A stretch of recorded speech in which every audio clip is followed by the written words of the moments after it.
Radio Monaco. Le club.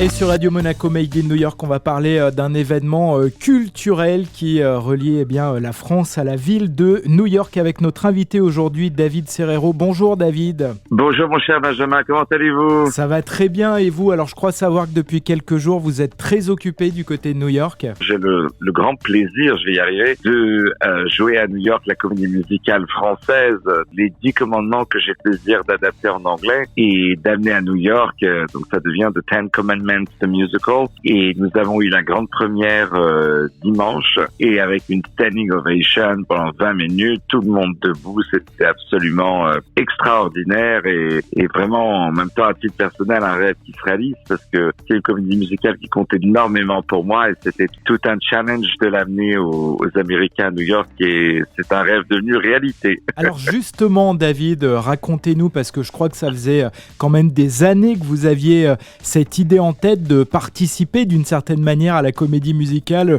Les 10 commandements. Ça fait plus de 20 ans que vous y pensez. Ah oui, absolument, Benjamin. J'ai vu cette première comédie musicale ça a fait faire 22 ans, vous vous rendez compte. Je suis toujours un très grand fan de Pascal Obispo, des auteurs des paroles françaises, Patrice Guirao, Lionel Florence, Kamel Wally et puis Elie Chouraki. Et c'est vrai qu'en regardant Moïse chanté par Daniel Lévy, j'avais envie d'être Moïse, j'avais envie d'être Daniel Lévy, j'avais envie d'être cet homme bon avec tout le monde. En 2020, juste avant le Covid, je suis producteur à New York d'un grand festival qui s'appelle le Festival du film Sephara de New York, et j'ai invité justement Elie Chouraki pour recevoir un prix, et puis je lui ai dit voilà, moi j'aimerais monter les 10 commandements à New York, donc il m'a expliqué que c'était très très compliqué, qu'il fallait l'accord de tous les auteurs, qu'il fallait faire d'une certaine façon, qu'il fallait au minimum 50 danseurs sur scène, enfin bref. Et après j'ai dit que je ne vais pas attendre une journée de plus pour réaliser mes rêves. Tout de suite, j'ai commencé le travail de l'adaptation, de l'enregistrement.